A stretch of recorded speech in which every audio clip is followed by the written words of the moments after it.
80 शब्द प्रति minute dictation start करते हैं 5 सेकेंड बाद।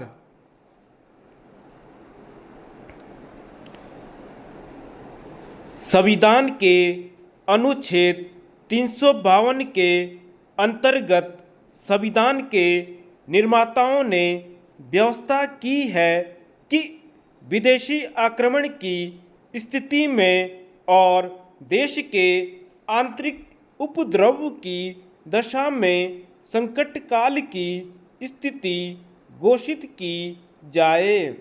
उस अनुच्छेद में यह भी कहा गया है कि यह संकट काल की स्थिति 2 महीने तक रहेगी और संसद उसको बढ़ाने का निर्णय न करे।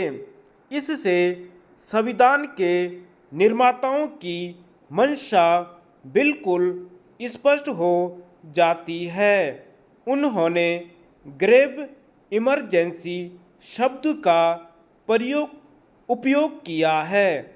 केवल संकट नहीं, गंभीर संकट का, विदेशी आक्रमण का संकट और देश में व्यापक उपद्रवों का संकट, और संविधान के निर्माताओं ने 2 महीने का समय भी दिया है।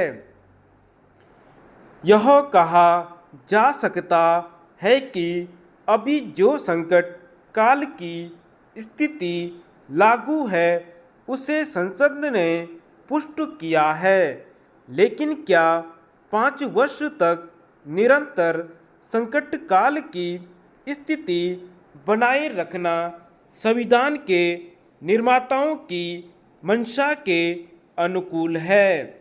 इससे कोई इनकार नहीं कर सकता कि देश के सामने संकट है, लेकिन हमें संकटों के साथ जीवित रहना सीखना होगा।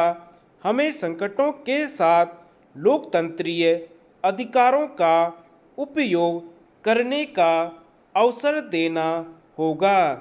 संकट काल की स्थिति की घोषणा करके हम संविधान द्वारा प्रदत्त मूलभूत अधिकारों को कुछ काल के लिए स्थगित कर सकते हैं। कानून के सामने नागरिकों की बराबरी नहीं रहती। संपत्ति के अधिकार भी सीमित कर दिए जाते हैं। व्यक्तिगत स्वाधीनता संकुचित हो जाती है और बिना कारण बताए किसी नागरिक को नज़रबंद कर उसे किसी बोर्ड के सामने पेश करना, यह भी संकट काल की स्थिति में चल नहीं पाता। जब चीन ने आक्रमण किया तब संकट काल की स्थिति की घोषणा की गई। सभी विरोधी दलों ने, सारे देश ने उसका समर्थन किया, लेकिन आज विरोध क्यों हो रहा है? गृह मंत्री महोदय को इस पर गंभीरता से विचार करना चाहिए।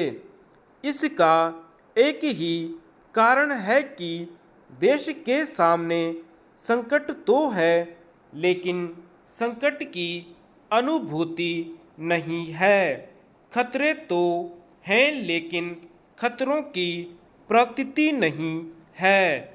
और यह अनुभूति न तो शासन में है, न प्रशासन में है, न सत्तारूढ़ दल में है, न जनता में है।